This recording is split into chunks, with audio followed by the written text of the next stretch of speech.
This I did not succeed in doing until past 10. One row succeeded in another with my men, but I was determined to get them out of that town as quickly as possible, for I had heard so much from perfectly reliable and experienced people regarding the treacherousness of the Fan.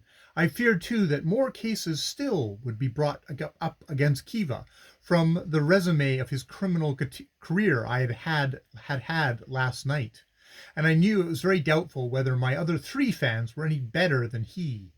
There was his Grace's little murder affair only languishing for want of evidence owing to the witnesses for the prosecution being out elephant hunting not very far away, and Wiki was pleading an alibi and a twin brother in a bad wife palaver in this town. I really hope for the sake of fan morals at large that I did engage the three worst villains in Mafetta, and that Mafetta is the worst town in all fan land, inconvenient as this arrangement was to me personally. Anyhow, I felt sure my Pappenheimers would take a lot of beating for good solid crime among any tribe anywhere. Moreover, the Ajumba wanted meat, and the fans, they said, offered them human. I saw no human meat at Agaja, but the Ajumba seemed to think the fans eat nothing else, which is a silly prejudice of theirs, because the fans do. I think in this case, the Ajumba thought a lot of smoked flesh offering was human. It may have been, but it was in neat pieces, and again, as the captain of the late SS Sparrow would say, it mayn't. But the Ajumba have a horror of cannibalism, and I honestly believe never practice it, even for fetish affairs, which is a rare thing in West African tribe where sacrificial and ceremonial cannibalism is nearly universal. Anyhow, the Ajumba loudly declared the fans were bad men, too much, which was impolitic under existing circumstances, and inexcusable because it by no means arose from a courageous defiance of them. But the West African, well, he's a devil and an ostrich and an orphan child in one. The chief was very anxious for me to stay and rest, but as his mother was doing wonderfully well, and the other women seemed quite to understand my directions regarding her, I did not feel inclined to risk it. The old lady's farewell of me was peculiar. She took my hands in her two, turned it palm upwards, and spat on it.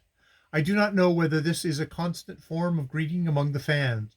I fancy not. Dr. Nasa, who explained it to me when I saw him again down at Baraka, said the spitting was merely an accidental byproduct of the performance, which consisted in blowing a blessing, and as I happened on this custom twice afterwards, I feel sure from observation he is right. The two chiefs saw us courteously out of the town as far as where the river crosses the outgoing path again, and the blue-hatted one gave me some charms to keep my foot in path, and the mourning chief lent us his son to see us through the lines of fortification of the plantation. I gave them an equal dash, and in answer to their questions as to whether I had found Agaja a thief town, I said that to call Agaja a thief town was rank perjury, for I had not lost a thing while in it, and we parted with mutual expressions of esteem and hopes for another meeting at an early date. The defences of the fine series of plantations of Agaja on this side were most intricate, to judge from the zigzag course of our guide led us through them. He explained that they had to be because of the character of the towns towards Rambouillet. After listening to this young man, I really began to doubt that the cities of the plain had really been destroyed, and wondered whether some future revision committee will not put transported for destroyed. This young man certainly hit off the character of Sodom and Gomorrah to the life in describing the towns towards the Rembwe, though he had never heard Sodom and Gomorrah named. He assured me that I should see the difference between them, and that Agaja the good, and I thanked him and gave him his dash when we parted, but told him, as a friend, I feared some alteration must take place, and some time elapsed before he saw a regular rush of pilgrim worship of virtue coming into even Agaja the good, though it stood just as good a chance and better than most towns I had seen in Africa.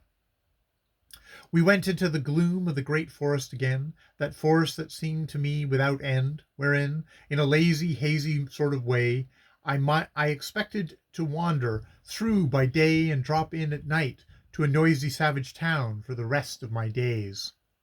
We climbed up one hill, skirted its summit, went through our athletic sports over sundry timber falls, and struck down into the ravine as usual.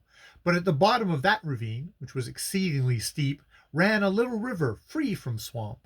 As I was wading it, I noticed it had a peculiarity that distinguished it from all the other rivers we had come through, and then and there I sat down on a boulder in its midst and hauled out my compass.